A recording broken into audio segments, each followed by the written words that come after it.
대통령이나 대통령실 관계자들이 용진단이라도 좀 먹고 힘을 좀 내주시면 좋겠습니다. 맞습니다. 전 사실 좀 농담을 드린 거고요. 용산에 대해서 궁금하신 것도 참 많으실 거예요. 제가 그래서 사실 열심히 좀 취재를 해서 네. 궁금하신 것들을 하나하나 좀 풀어드리려고 알겠습니다. 이제는 좀 뭐 이렇게 이 안에만 있지 않고 뭐 네. 뛰어다니면서 열심히 좀 취재를 해봤습니다. 그래요. 네. 어제 밤부터 오늘 아침까지 윤석열 대통령이 거의 밤잠을 못 자고 네. 용산 집무실과 지하 비상센터에서 태풍과 싸웠더군요. 네, 그렇습니다. 참 고약한 게 오늘 언론에서 지난 그 수해에 네. 대해서 비판을 받았기 때문에 그에 따라서 비상대기를 했다 이렇게 얘기를 하더군요. 근데 참 고약하다고 생각이 든 게 뭐냐면 예. 지금 이 태풍이라는 게 얼마나 무시무시한지를 이미 언론들이 다 보도를 했거든요, 스스로. 자, 이 태풍은, 2002년도, 2003년도에 우리나라를 강타했던 루나하고 매미 기억하시죠? 네. 그 루나와 매미를 합친 것만큼의 위력이다. 각각 그게 아니고. 네, 저는 사라오를 기억해요. 연식이 약간 옛날 기억을 하시는군요. 제가 한 살 때 겪어갖고 너무너무 난 또 참, 제가 전혀 기억이 안 나는 거라, 예. 기억하시는 줄 알았습니다, 진짜로. 그런데, 이 흰남노가, 네. 보시면 알겠지만, 뉴스를 보시면 알겠지만, 그 오키나와를 상륙하기 전에, 움직이질 않았어요, 거기서.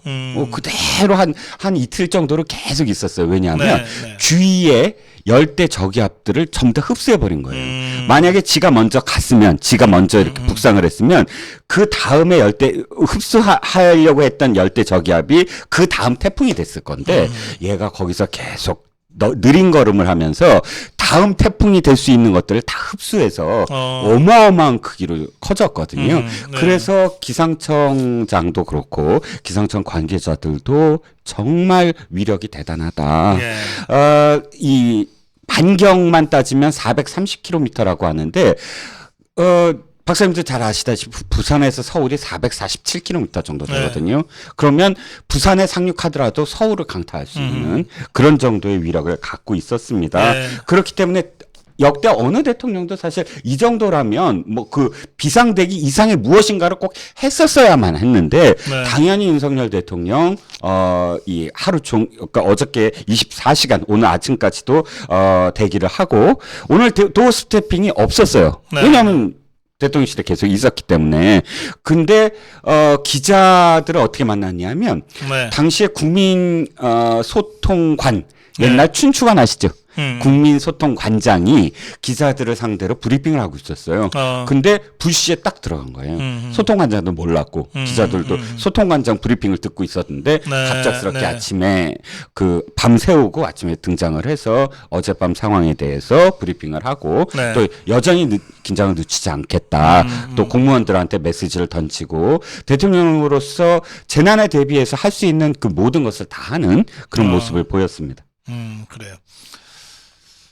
그런데 사실 어제까지는 크게 인명피해가 없어서 없어 재산 보였죠. 피해는 좀 있었지만 그런데 포항에서 정말 어처구니 없는 참변이 그렇습니다. 사실 제가 아침에 이 뉴스를 이렇게 전달하는 과정 속에서 참 천만다행이다 이런 표현을 썼던 게 너무 후회가 돼요. 당시까지만 해도 포항이 안 알려졌었고 인명피해가 중앙 대책본부에서도 아직은 보고가 안 됐다고 해서 정말 이번에 인명피해가 이렇게 크지 않은 상황으로 잘 넘길 수 있을 것 같다라고 표현했는데 나중에 굉장히 스스로 후회를 했습니다. 아직 끝나지 않았는데 괜히 입방정을 떨었구나. 포항도 말씀하셨지만 참 어처구니가 없는 지하주차장 실종이고요. 아직 더 지금 좀 늘어나서 사태 파악이 확실히 아직도 안 될 상황이라고 합니다. 그래요. 지금 이 사실관계가 분명하게 밝혀지지 않은 상태라서 좀 말씀을 함부로 드리면 안 될 것 같긴 합니다만 아까 소방당국의 이 입장이 보도가 된 게 있는데 그렇죠. 지금 댓글에도 아니 그 지하 주차장에 왜 들어가냐고 하는 댓글도 네, 있는데 새벽 6시 반쯤에 관리사무소에서 방송을 했다는 거거든요. 네네. 네, 지하 주차장이 침수가 우려되니 차를 빼세요. 네. 그 방송 듣고 차 빼러 갈 수밖에 없잖아요. 그렇죠.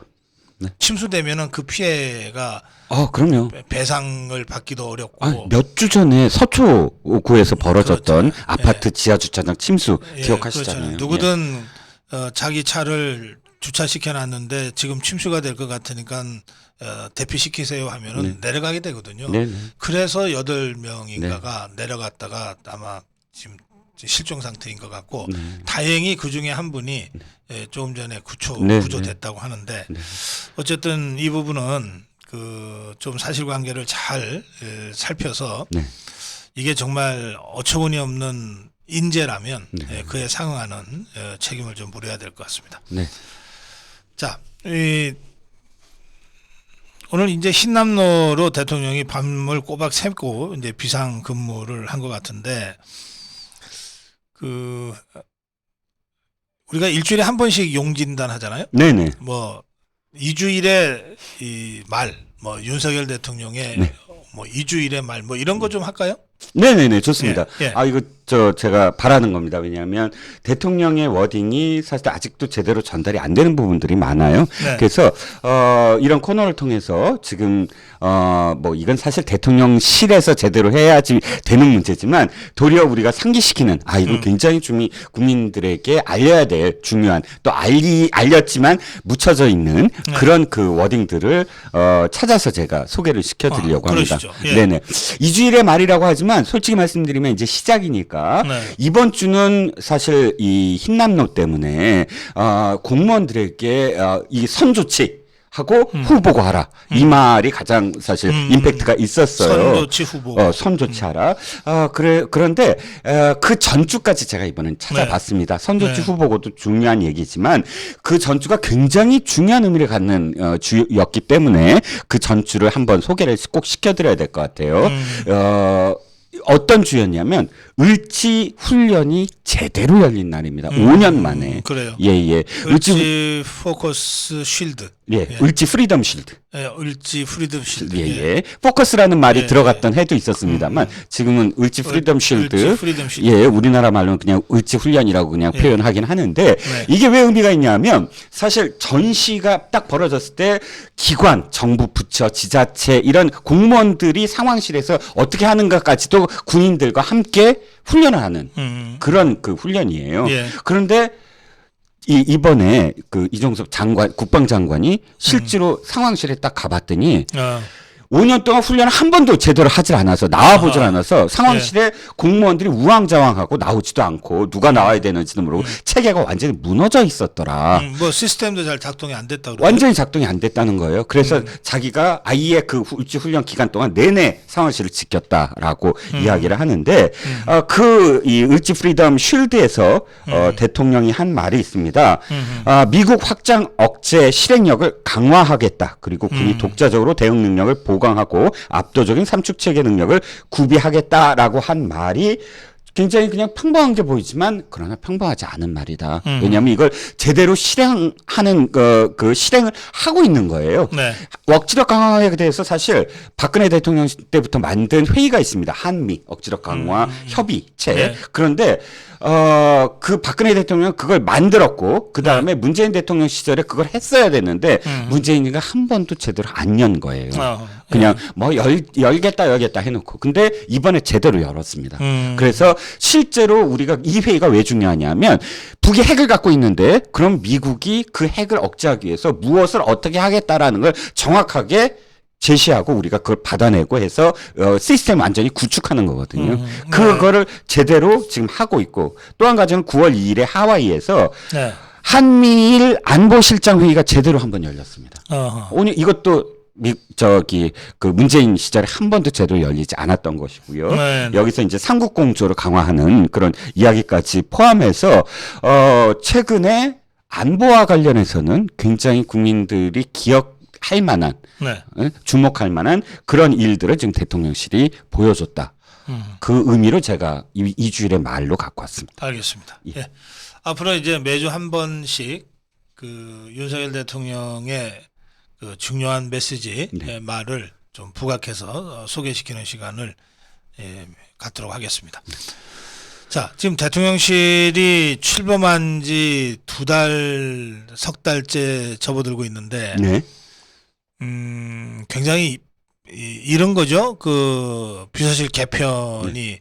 사실은 중폭 이상 대대적으로 지금 진행이 되지 않았습니까? 네.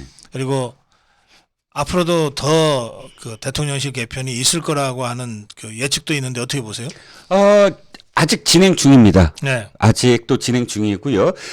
특히 이제 시민사회수석실하고 예. 그다음에 정무수석실 이 두 곳이 3급 이상 거의 선임행정 그러니까 비서관까지 포함을 해서 3급 이상의 사표를 일괄적으로 받았고 거기서 이제 추려서 사퇴를 하는 아직도 사퇴 중이라고 하고요. 그래요? 아직도 사퇴가 마무리되지 않은 상태이고요. 제가 보기에는 참 윤 대통령은 말한 대로 실행한다라는 생각이 탁 들었어요. 네. 왜 말한 대로냐면 이렇게 얘기했거든요. 청와대 쇄신에 대해서 이렇게 얘기를 했어요. 이게 문제가 드러나는 것을 하나하나 고쳐나가겠다. 보여주기식 쇄신은 안 하겠다. 네. 이렇게 얘기했거든요. 네. 근데 그대로 하는 거예요. 즉 문제가 있는 부분을 파악을 하고 그 문제가 있는 부분을 하나씩 도려내는 작업. 이게 쇄신이라고 스스로 생각을 하는 것 같아요. 근데 네. 실제로 그렇습니다. 행정관들 문제부터 해서 가장 첫 번째는 실질적으로 문제가 있는 행정관들. 예를 들어서 이권과 관련된 그런 대상을 만났던 실제로 이건 개입을 한 건 아니지만 네. 만났다고 했을 것 자체도 사실 가장 큰 문제 아닙니까? 네. 그리고 정보를 유출한 행정관 이런 이 완전히 정말 파직을 당할 만한 그런 행정관부터 예. 그 다음에 두 번째 기준은 무능. 있긴 있는데 왜 있는지 모르는 사람들. 네. 그런 사람들을 실질적으로 이 사람들이 문제가 있다라는 걸 확실하게 이 사람들한테 인지시키고 하나씩 사퇴를 받는 그런 작업이 벌어지고 있다는 겁니다. 그런데 네. 제가 좀 단도직입적으로 좀 질문을 드릴게요. 네네. 그 수석들 놔두고 밑에 비서관 행정관만 때려잡아서 뭐 개편이 되는 겁니까? 절대 아니죠. 저는 이 방식에 대해서 사실 현상에 대해서 말씀을 드렸지 예. 거기에 대해서 제가 해석을 하고 제 논평을 한다면 네. 사실은 저는 이런 방법은 리더십의 네. 요체가 아니다. 리더십이라는 건 뭐냐면 나의 리더십이 있다면 중간 간부들의 리더십도 필요한 거거든요. 네. 그 리더십은 어떻게 주어지냐면 책임을 주고 권한을 주고 책임을 지어줘야 네. 되는 것이다. 즉 수석들을 지금 아까 밑에 있는 사람들이 잘못했다고 하더라도 그건 수석한테 일단 책임을 져야 되는 관리 책임부터 시작을 해서 그래서 밑에 전체 기강을 잡아야 되는데 밑에서 행정관부터 그 다음에 비서관 그 다음에 선임 뭐 이렇게 가면 사실상 기강을 잡는데 저는 굉장히 안 좋은 방법이라고 생각을 해요. 그러니까요. 예. 그동안 대통령실이 그 대통령을 제대로 보좌하지 못하고 있다는 네. 지적이 많이 나왔잖아요. 그렇죠. 이거는 뭐 좌파들이 상투적으로 공격하는 것과는 차원을 달리해서 정말요. 예. 자유파 진영 내에서도 그런 걱정 많이들 하셨거든요. 그렇습니다. 그때 가장 많이 거론됐던 게 비서실장입니다. 네. 가장 많이 거론됐던 게 비서실장이고 그리고 정무수석, 시민사회 수석들이었어요. 네. 안보라인에 대해서 비판하는 분들은 거의 안 계셨어요. 그렇죠. 그다음에 경제 파트 쪽도 뭐 별로 비판이 없었어요. 그럼요. 네. 일단 현재까지 그렇죠. 굉장히 안정적으로 그러니까 경제와 비서실장, 관련된 정무수석, 시민사회 수석이 주로 비판의 대상이었는데 예. 또 실제로 이번에 보면 정무수석 밑에 비서관들 제1 정무비서관, 제2 정무비서관이 다 경질되지 않았습니까? 네. 시민사회 수석 5자리 중에 한 자리는 처음부터 사고였고 4자리 중에 2자리가 바뀐다는 거 아닙니까? 네네. 그러면 이거는 그 수석실을 책임진 수석들 입장에서는 네. 도의적으로라도 대통령한테 사의를 표명해야죠. 그렇죠. 네, 그럼 밑에 사람 어떻게 봅니까? 예. 이준복 수석이 저랑 아주 막역한 친구 사이고 네. 또 강승규 시민사회 수석이 저 대학교에 아주 가까운 후배임에도 불구하고 네. 제가 두 사람에 대해서 이렇게 문제를 제기할 수밖에 없어요. 두 사람은 섭섭할지 모르지만 이런 식으로 해서 과연 그 위계 질서가 잡힐까? 네. 또 이런 식으로 해서 과연 수석 역할을 제대로 할 수 있을까? 비서실장은 뭐 말할 것도 없고 하여튼 그런 점에서 저는 이번 대통령실 개편이 그야말로 미봉적 개편에 그칠 그 우려가 있다. 저는 사실 그런 걱정이 좀 많이 됩니다. 그렇습니다. 일단 제가 취재한 바에 의하면 수석도 지금 당장은 아니지만 수석까지 한두 자리 정도 교체를 한다라는 움직임이 있는 걸로 지금 파악이 되는데 이게 참 거꾸로 됐다. 네. 라는 거예요. 그 수석부터 사실 내려와야 되거든요. 네. 수석이 갈리게 되면 그에 따라서 그 수석실이 사실은 완전히 교체가 되거나 아니면 네. 제대로 일을 할 수 있는 어떤 분위기가 된다. 근데 오늘 아침에 네. 윤 대통령 네. 기자들 만나고 그다음에 바로 구내식당으로 가서 네. 수석들과 밥을 먹었다고 합니다. 아침에. 네. 제가 생각이 드는 건 아니 오늘까지도 계속 그 시민사회 수석실이나 정무수석실에서 자기 밑에 있던 사람들이 사표를 내고 하나씩 나가는데 밥이 입에 들어갔을까요? 라는 생각이 들었어요. 그래요. 알겠습니다. 저는 이게 이제 대통령도 고민이 많이 있을 거라고 봅니다. 어쨌든 출범한 지 석 달도 안 돼서 비서실장 바꾸고 수석을 여러 명 바꿔버리면 사실 비서실 구성이야말로 청문도 거치지 않는 거니까 네. 100% 대통령의 의지가 그대로 반영되는 인사인데 네. 본인이 석 달도 안 돼서 그걸 완전히 다시 한다는 뜻이 되니까 그 쉽지 않을 거라고 봅니다만 저는 그래서 윤석열 대통령의 그런 고충은 이해가 되는데 밑에 사람들이 사표 내지 말란다고 그냥 이렇게 자리 지키고 있고 밥 축내고 있는 거가 과연 이게 맞는 행동이냐 이 점에 대해서는 좀 세 사람한테 문제 제기를 해놓고 싶어요. 네, 제가 짧게 네. 이해하려고 하는 윤 대통령 이해하려고 하는 이 상황을 이해하려고 하는 측면을 조금 말씀을 드리면 이겁니다. 어느 정권 초기든 네. 대통령실 청와대는 검증을 못해요. 네. 왜냐하면 선거 과정에서 쭉 치열하게 싸우다가 바로 이 대통령이 되잖아요. 물론 인수위가 있지만, 근데 인수위 과정에서 바로 뭐 수석이나 행정관까지 임명을 못해요. 그리고 그 다음에 뭐 내정하고 바로 이제 대통령실이 청와대가 출발하면 일단 검증하기 전에 사람들부터 임명을 합니다. 그러니까 보통 2, 3개월 동안 월급을 못 받아요.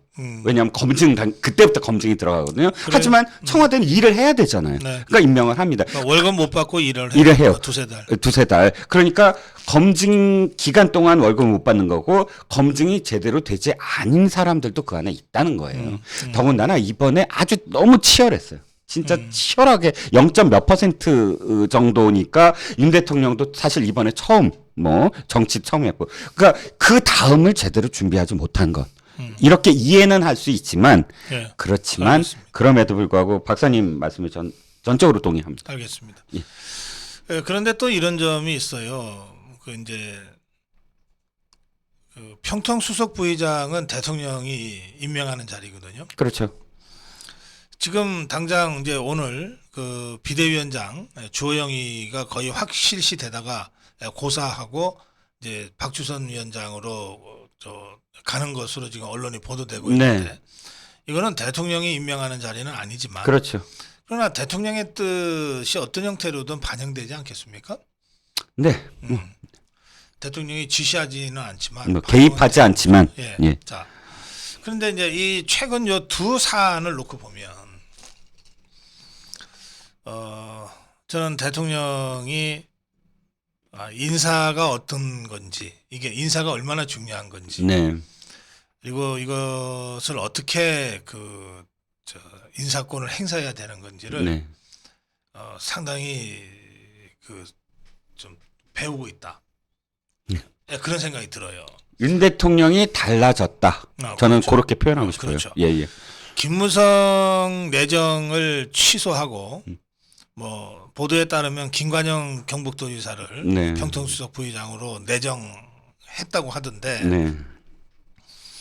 이 자체가 굉장한 의미가 있죠. 그렇죠. 늘 말씀을 드리지만, 인사는 메시지다.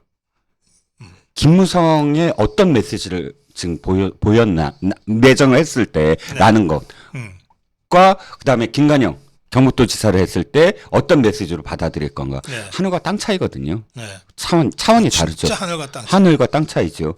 더군다나 김무성이라는 자는 최근에 가짜 수산업자, 사기꾼.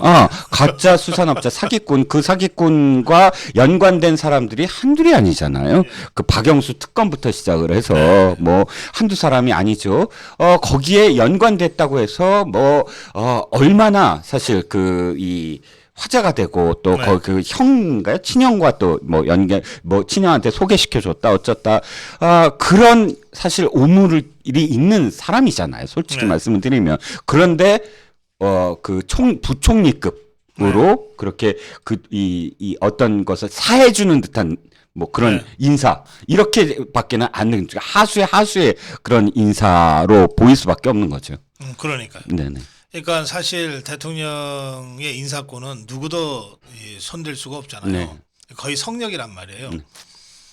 그런데 김무성 내정설이 모든 언론에서 보도가 될 정도로 사실은 확실한 내정이었던 것 같아요. 네. 이거를 우리 자유파 국민들이 반대하고 나선 것 아닙니까? 언론이 반대한 게 어디 있어요? 언론은 그냥 기정사실하고 예. 다 그랬죠. 예. 그런데 우리 자유파 국민들이 이거 분노하고 반대하고 소리를 치기 시작했거든요. 그것이 어떤 형태로든 수용이 돼서 김무성 내정 취소 그리고 김관영 내정 이렇게 간 거 아니에요. 그렇죠. 윤석열 대통령의 인사 스타일을 한번 기억해 보세요. 정말 사실 네. 곰 스타일이에요. 곰 스타일. 스타일이. 그러니까 그래? 그런데 말이지. 나는 이 뜻이 옳은 것 같아. 아니야, 안 바꿔도 돼. 이런 여론이랑 또는 언론이 이야기하는 거는 전혀 사실 좀 거리를 둬요. 그리고 네. 좀 우직하고 고집스러워요. 그게 먹힐 때도 있고 진짜 좋을 때도 있어요. 네. 하지만 그러나 그것이 잘못됐다고 해서 바꿔나가는 것도 굉장히 시간이 많이 걸리거든요. 그렇죠. 더디고. 네. 그런데 이번 김무성 내정 바꾼 거 보세요. 정말 빨랐고 네. 정말 확실한 어떤 이유가 있는 메시지로 읽혀져요. 그렇죠. 이건 뭐냐면 아까도 말씀드렸죠. 윤 대통령이 달라졌다. 달라졌어요. 일단 듣기 시작했다. 그래요. 귀가 열리기 시작했다. 달라졌어요. 라고 여겨져요. 저는 이제 뭐 윤석열 대통령이 개입한 건 아니겠지만 주호영이 고사하고 사실은 이게 다 한다고 거의 확정됐던 거 아닙니까? 주호영이로 간다고. 네, 언론 뭐 다 그렇게 보도를 했죠. 이것이 이제 박주선 위원장으로 아직은 뭐 그냥 언론의 보도일 뿐입니다만 네. 유력하게 지금 보도가 되고 있으니까 박주선 위원장으로 가는 것도 김무성이 김관영으로 바뀐 것 이상의 의미가 있다. 좀 그렇게 봐요. 이번에 주호영 비대위원장 사실 한 거 아무것도 없습니다. 왜냐하면 하려고 했는데 직무 정지가 됐고 법원의 결정은 오해하시는 분들도 있지만 주호영이라는 사람이 잘못됐다가 아니라 비대위원장을 지금 임명하고 하는 게 잘못됐다. 네. 자연인 주호영을 지금 배척한 게 아니거든요. 네. 그래서 주호영을 다시 비대위원장을 한다는 게 문제가 되는 건 아니에요. 하지만 주호영 비대위원장이 그냥 그거는 법리고. 법리고 임명된 것부터가 문제였고 능력에 대한 문제. 그다음에 동작구 가서 막말에 가까운 표현한 거 있죠? 갑자기 누구죠? 그 의원. 이번에 막말한 사람. 김성원이? 김성원. 김성원. 의원이 그 말을 했다고 해서 기자들이 질문하는데 기자들한테 아니, 당신들도 노는데 노는데 우리가 찍으면은 그런 일 없을 것 같으냐. 아니, 지금 논다는 표현도 그렇고 기자들한테 그렇게 그 김성원을 이렇게 감싼 것도 자기가 원내대표 때 임명한 수석 부대표였거든요. 자기 사람이었거든요. 그러니까 이런 이 공사도 구분 못하고 막말을 하고 그 다음에 가장 중요한 건 인용이 됐을 때 어떤 대책을 세운다라는 게 하나도 없었던 거예요. 그날 하루 종일 우왕좌왕만 하더라고요. 네. 그럼 이 사람은 와 진짜 대책이 없는 리더십이 없다라는 게 딱 드러난 거거든요. 다. 그래요. 예. 그래서 제가 그래서 어제 권성동 주호영만 아니면 된다. 이렇게까지 제가 논평을 했어요. 네. 자, 오늘 어쨌든 주호영이가 고사를 했고 아직 최종 결정은 안 됐습니다만 박주선 위원장이 유력하게 지금 검토되고 있다고 하는데 이 대목에서 저희 댓글창에 이 박주선 위원장이 좌파다. TK가 민심이 다시 돌아설 거다. 호남 사람이니까 이제 이런 댓글들을 이제 올리시기 때문에 제가 그 부분은 좀 한두 가지 설명을 좀 드려야 될 것 같아요. 네. 박주선 위원장 좌파 아닙니다. 검찰에 몸을 담고 한 번도 정치를 돌아보지 않은 사람이었어요. 그런데 김대중이 대통령으로 있으면서 법무비서관으로 전격적으로 발탁을 해요. 그 전까지 김대중을 만난 적이 한 번도 없었습니다. 근데 공무원으로 있는데 대통령이 청와대 들어와서 법무비서를 좀 해달라고 하는데 그걸 거절할 수가 없는 거죠. 거절하려면 사표 내야 되는 겁니다. 그래서 대통령실에 가서 일을 하기 시작하는데 그 대통령실에서 일을 할 때도 김대중한테 그때 온갖 게이트들이 많았잖아요. 네. 그 게이트마다 옳은 소리, 쓴 소리, 고든 소리 해가지고 사실은 동교동 이 훈구 대신들 있잖아요. 네네. 이들로부터 완전 미운 틀이 박혔어요. 그렇죠. 그리고 그 후에 결국은 이 모함을 받아서 네. 모함을 받아서 3번, 4번 예, 검찰에 계속 감옥을 가요. 예, 기소돼서 감옥을 갑니다. 네. 감옥을 가고 4번으로 제가 3번인가. 근데 다 무죄가 나중에 전부 무죄가 예, 무죄 났죠 대법원에서. 예. 네.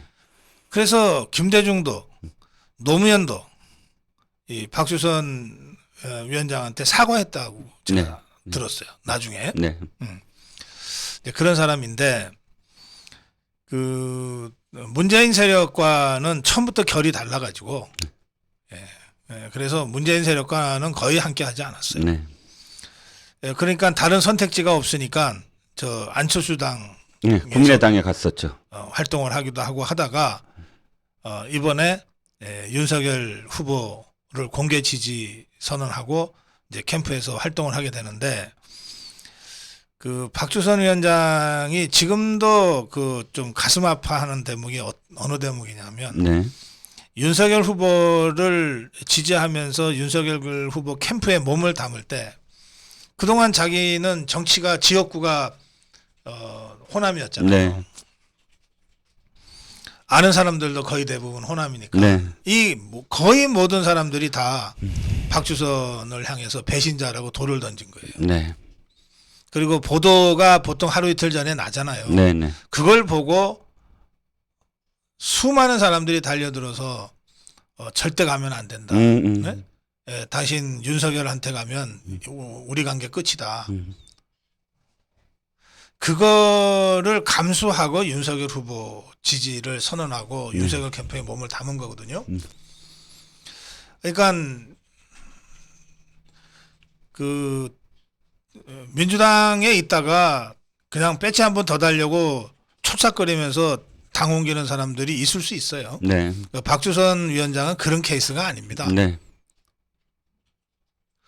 그래서 여러분 개인적으로 다른 정치인을 지지하는 거는 뭐 얼마든지 있을 수 있지만 이런 과정을 거쳐서 지금 이 윤석열 캠프에서 역할을 하고 이 대통령 취임식 위원장을 하고 그리고는 아무 욕심 없이 조용히 뒤로 물러나 있잖아요. 네. 이런 사람한테 뭐 좌파다 뭐다 이런 식으로 돌멩이 던지는 거요. 이건 이제 그 좌파들이 분탕질하면서 박주선 위원장을 음해할 수는 있지만 우리 자유파 국민들이라면 또 우리 고성구 TV의 시청자들이라면 그런 차원으로 이렇게 매도하거나 그렇게는 좀 안 하셨으면 좋겠다. 제가 그 말씀을 드립니다. 네. 자, 뭐 그건 그렇고요. 그 국민의힘 상황 좀 체크해 볼게요. 네. 지금 권성동이는 비대위가 구성되면 그 다음에 원내대표 그만둔다는 겁니까? 오늘 두 가지 기사가 좀 보충이 됐어요. 네. 중진들도 만나고 뭐 선수들 초선 따로 만나고 재선 따로 만나고 그랬잖아요. 네. 그러니까 또 이 음모론이 또 나오더라고요. 네. 자기가 저기 또 계속 주저앉으려고 뭐 그 선수 따로 만난다. 이건 주로 좌파 쪽에서 이렇게 나오기 시작한 음모론인데, 네. 저는 권성동 원내대표 물론 나야 된다고 지금까지 줄곧 주장해 왔고 또 직접적으로 그 말도 했어요. 대면해서도. 그리고 제가 아는 바로는 진짜 그만둔다.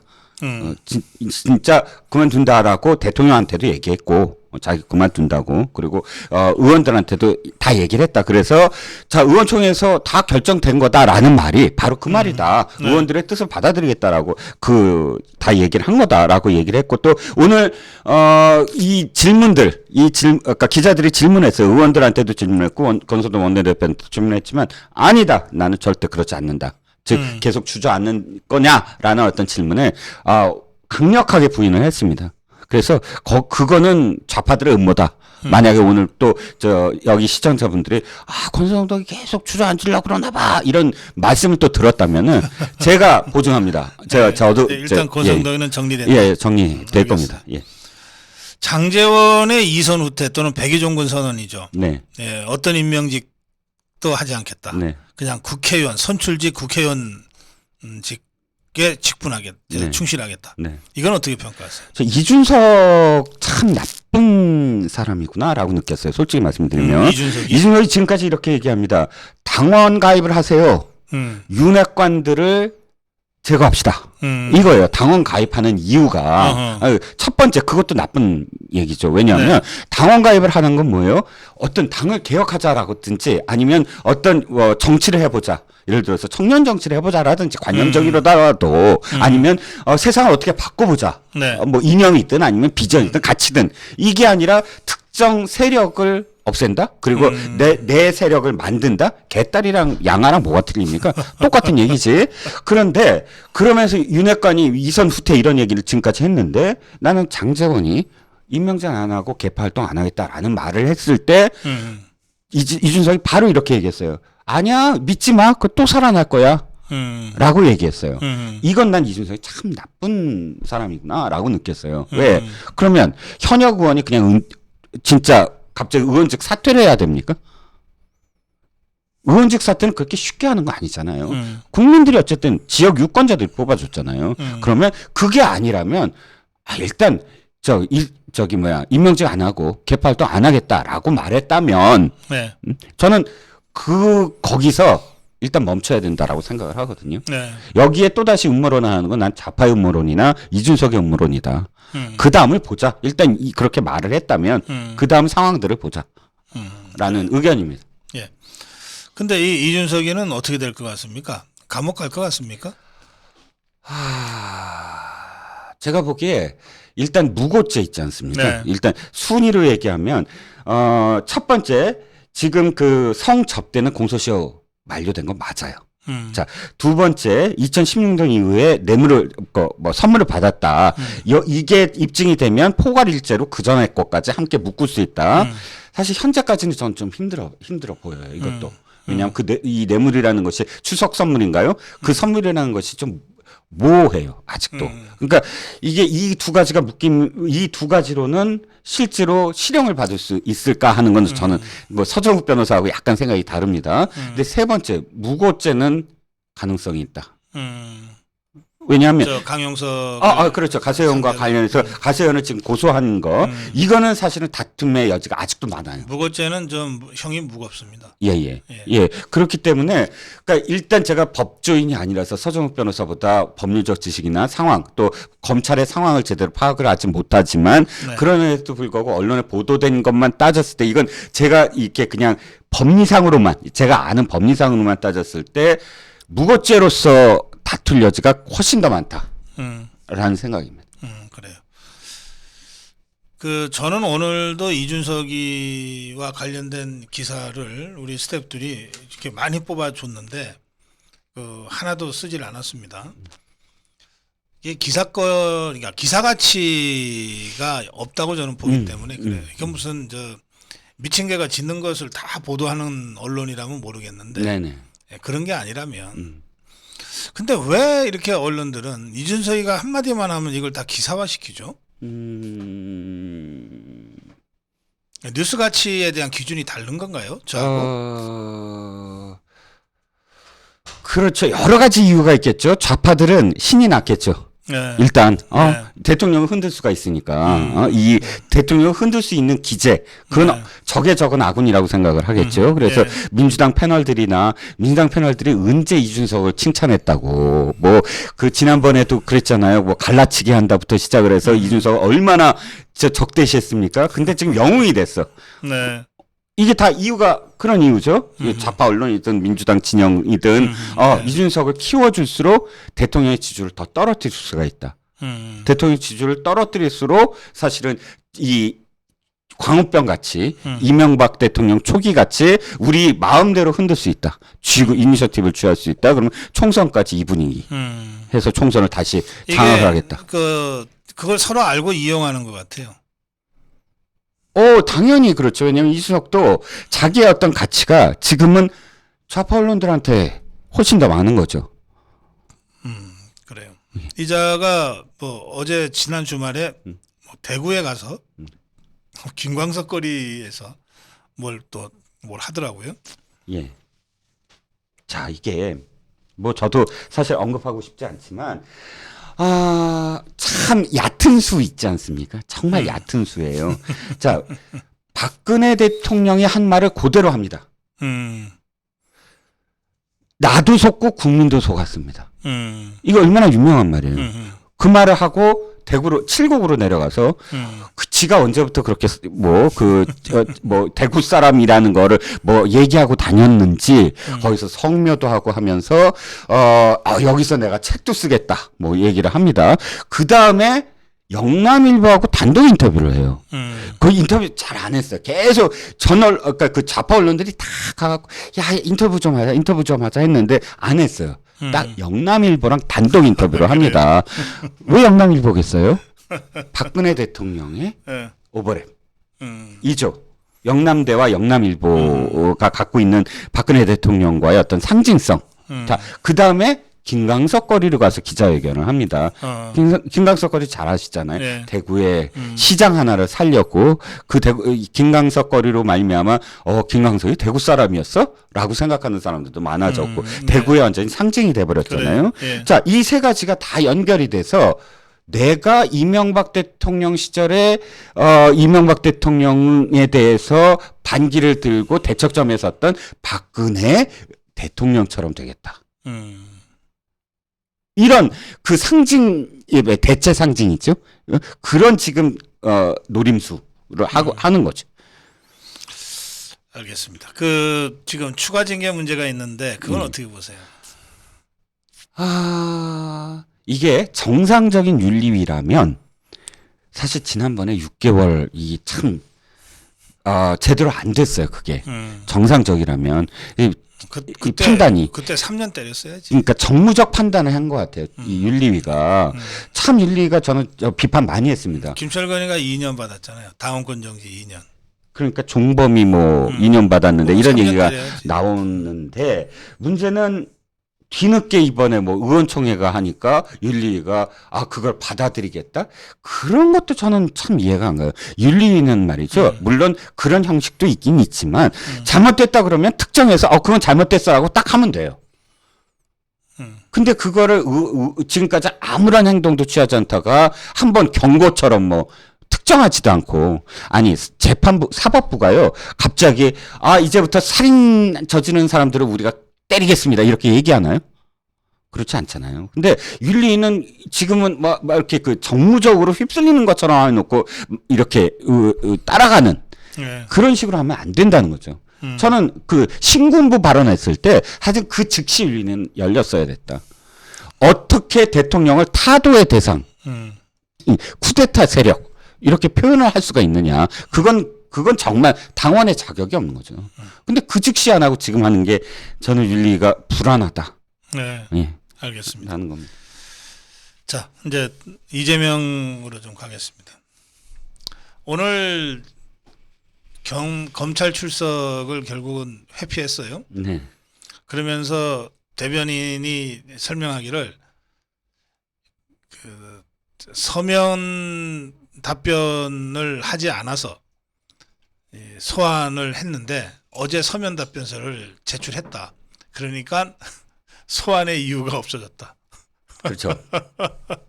자기 마음대로 그냥 다 하겠다. 뭐 검찰이 뭐 어떻게 하든 어떤 상황이든 내가 내 페이스대로 하면 된다 이건데 조금 그 안을 들여다보면 그 세 개잖아요. 혐의가. 그러니까 네. 그 이 세 가지 허위 사실 허위 세 사실 가지인데 이 세 가지가 각각 그 주무 이 기관이 달랐어요.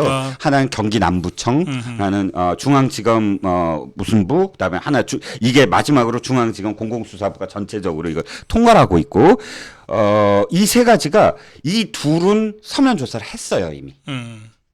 그러니까 경기 남부청도 했어요. 다 했고 마지막으로 중앙지검이 전체적으로 해서 서면 조사를 통보를 하니까 안 한 거예요.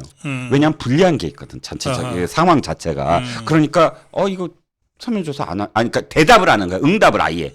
그러니까 아시잖아요. 서면 응답 안 하면 당연히 출두해라라는 건 그건 공식이고 당연한 거죠. 왜냐하면 이 사람이 이 공식적인 어떤 수사에 응하지 않겠다는 뜻.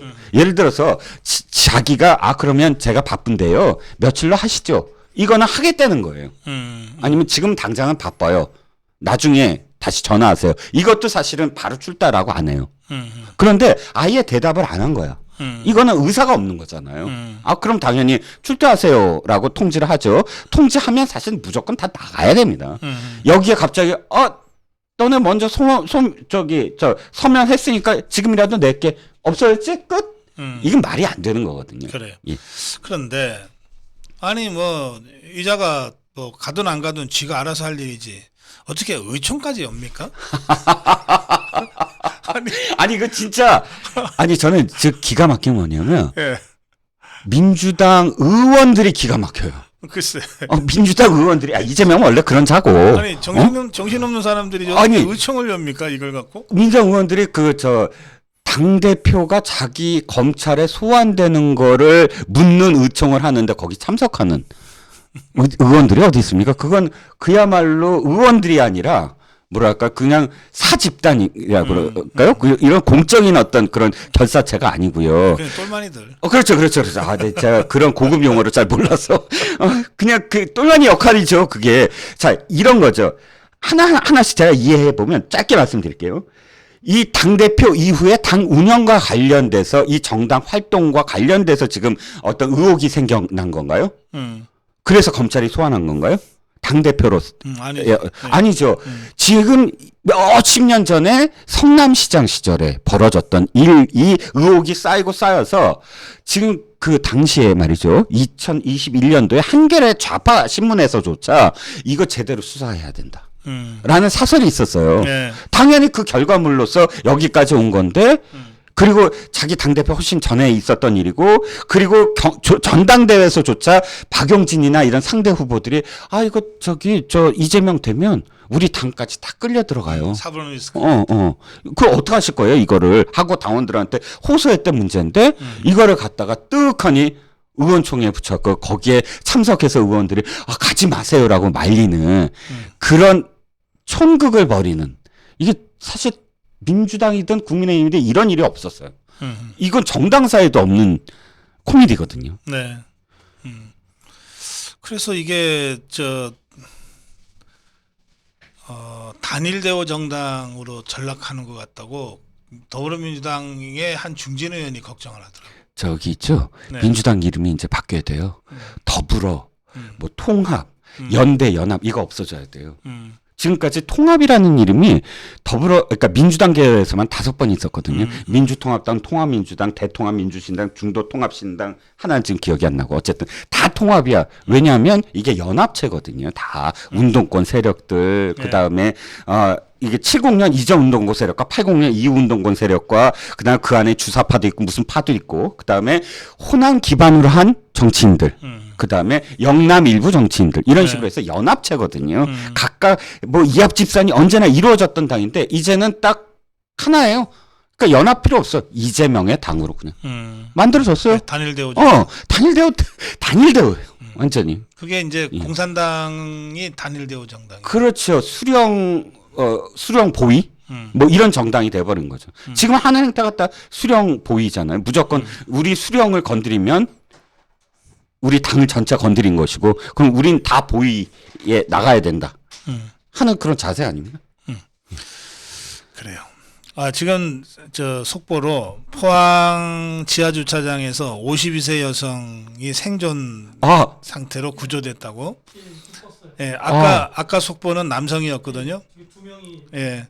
그러면 아직도 골든 타임이 지나지 않은 셈이네요. 그래요. 예. 구할 수 있다 그런다. 약간의 그 공간이 생존 공간이 있었지 않나 싶어요. 예. 그래서 최대한 빨리 수색해야 된다. 그리고 최대한 빨리 그 물을 빼야 되겠네요. 조금이라도 더 공간을 확보를 해야 되니까. 네. 그래요. 예.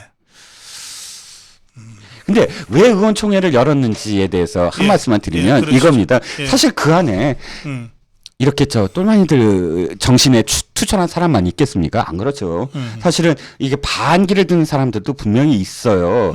그래서 왜냐면 그때 당시에 사법 리스크를 얘기한 사람들과 또 이렇게 그 적극적으로 이재명을 지지하지 아니한 의원들도 있거든요. 근데 의원총회를 왜 했겠습니까? 끽소리 마라. 그래요.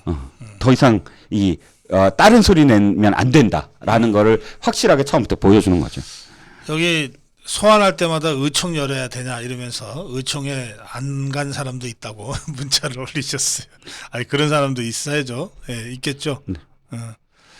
예, 지금 현지 포항 그 지하주차장 사건 관련 속보가 속속 들어오고 있는데 발전기 4대로 지금 물을 빼고 있다고. 네네. 예, 그러네요. 다들 너무 다양한 소식이다. 그렇게들 한 마음으로 포항 힘내세요. 그러시네요. 예. 자, 이재명 얘기는 뭐 이쯤 하죠. 그런데 마지막으로요. 네. 지금 이제 이 전국이 사실 좀 교착 상황인 것 같아요. 그렇습니다. 당장 흰남노 때문에 한 2, 3일 동안 뭐 정치에 신경 쓰기 어려웠습니다만 이제 다시 돌아오면 윤석열 대통령의 지지율도 30% 초반으로 회복은 됐지만 횡보하고 있죠. 계속 개걸음처럼 옆으로 가고 있지 위로 올라가지 못하고 있고 또 이재명이는 당은 장악했지만 그 최고위원 지명했는데 하루 만에 사퇴하는 그런 총극이 또 벌어졌고요. 일도 벌어지고 할 정도로 이게 더불어민주당도 어수선해요. 어수선하고 그런 상태에서 이재명이가 뭐 대통령한테 영수회담하자 1대1 그건 윤석열 대통령이 점잖게 야단치면서 이렇게 돌아갔어요.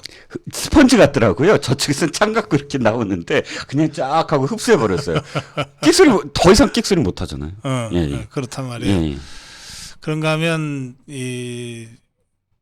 지금 우리 경제 상황, 민생 이거는 뭐 계속 어렵고 팬데믹도 아직 끝나지 않았고 그렇습니다. 뭔가 뭐 단기간에 뭐가 나아질 기미는 보이지 않고 이런 상태 전체적으로 좀 답답하잖아요. 이거 뭔가 이런 상황이 계속되면 결국은 그 부담은 집권 세력, 국민의힘, 윤석열 정부, 윤석열 대통령한테 그 부담이 다 돌아오게 돼 있거든요. 그래서 이 교착적 국면에서 괴로운 것은 집권 세력입니다. 네, 그렇습니다. 야당은 괴로울 거 별로 없어요. 네. 그러니까 이 교착적 국면을 돌파하기 위해서 대통령과 이 정부 여당이 뭔가 좀 특단의 그 고민들을 해야 됩니다. 또 정치적 상상력을 발휘해야 돼요. 이럴 때. 네. 이 문제 관련해서 우리 이종구 실장 좀 말씀을 좀 듣고 싶은데요. 두 가지입니다. 하나는 물론 뭐 다 똑같은 말씀이시고 다 너무 당연한 얘기지만 지지율을 올리고 전국을 교착 상태에서 풀어나가려면 당이 바뀌어야 됩니다. 된다. 당이 이 상태로 계속 뭐 사법 리스크 이것 사법 리스크죠. 행정법원이 계속 뭐 가처분을 어떻게 하니 저떻게 하니 하면서 사법부가 그 정치에 개입하는 그런 초유의 사태가 계속 벌어지고 있잖아요. 네. 저는 진짜 분노를 느꼈어요. 이번 결정문을 보고 어떻게 사법부는 언제나 무슨 일이 벌어졌을 때 이것은 옳지 않다까지는 얘기할 수 있어요. 특히나 정치 행위에 대해서. 그런데 이렇게 해라라는 건 말이 안 되잖아요. 그 최고 위로 돌아가라? 이건 말도 안 되는 소리죠. 그런 걸 어떻게 결정문 했습니까? 그러니까 최고위는 지금 현재 김용태하고 원내대표하고 성일종 정치局장 셋이에요. 그 최고위로 돌아가라는 얘기는 돌아가서 어떻게 하라고요? 돌아와서 최고위원을 보궐로 뽑으래. 그 판사가. 말이 되는 소리입니까? 보궐은요.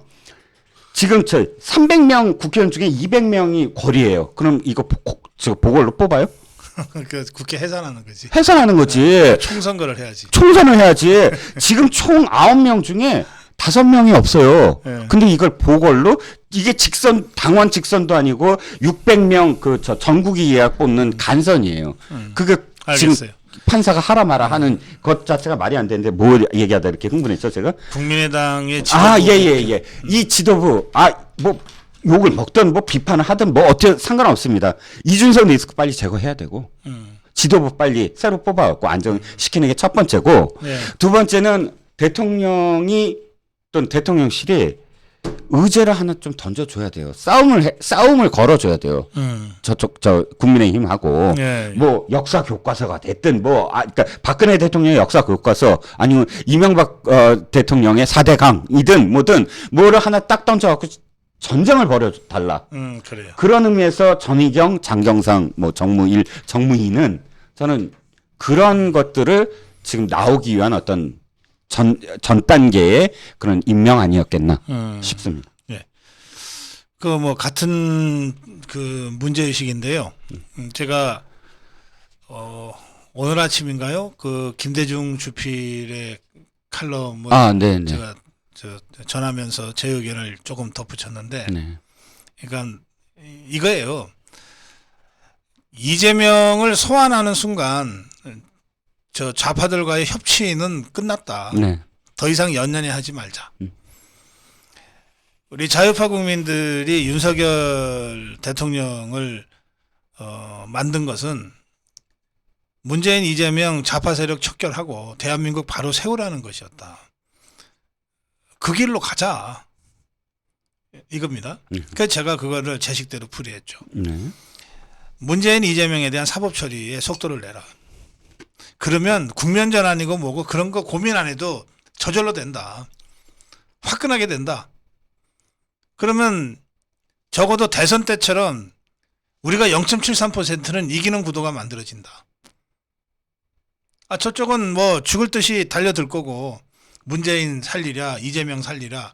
그럼 우리 쪽은 문재인 이재명 심판하기 위한 대선의 민심이 다시 결집한다. 국면 전환을 그렇게 하는 것이다. 그 점을 제가 좀 첨언해서 강조했는데 우리 이종구 실장님 문제의식과 크게 다르지 않은 것 같습니다.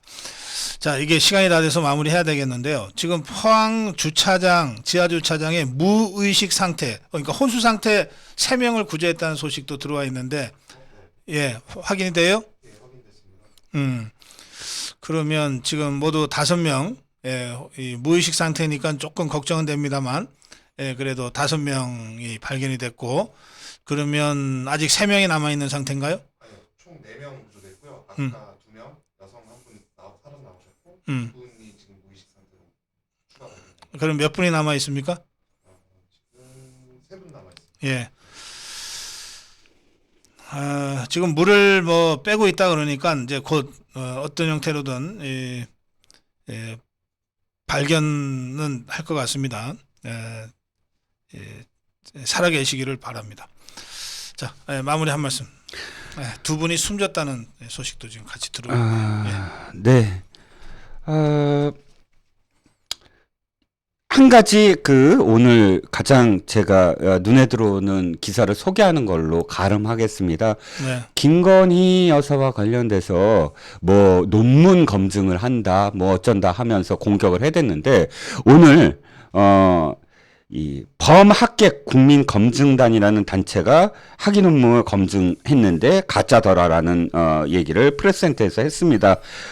근데 그 면면을 봤더니 인사들이 모두 다 이재명 지지 선언을 했던 그런 자들이었고 그래서 이렇게 그 사교련, 민교련, 북교련 다 그 내역들이 있더라고요. 그때 이재명 지지를 하거나 조국과 관련돼서 조국 딸을 옹호하거나 했던 경력이 있는 단체들이 나서서 김건희 여사와 관련된 논문을 이야기했다더라.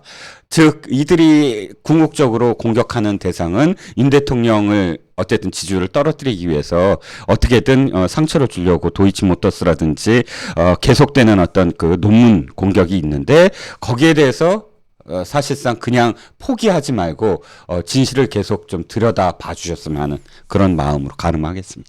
예, 고맙습니다. 이 포항의 이번 인명 피해가 특히 좀 컸습니다. 이 지하 주차장 지금 일부 구조되고 또 일부 아직 그 발견되지 못한 분들도 계시지만 살아계시기를 다들 함께 기원하겠습니다. 마지막까지 힘내시고요. 좋은 소식 기다리면서 오늘 저녁 방송 마무리하겠습니다. 이종구 실장과 함께 인사드리겠습니다. 고맙습니다. 네, 감사합니다.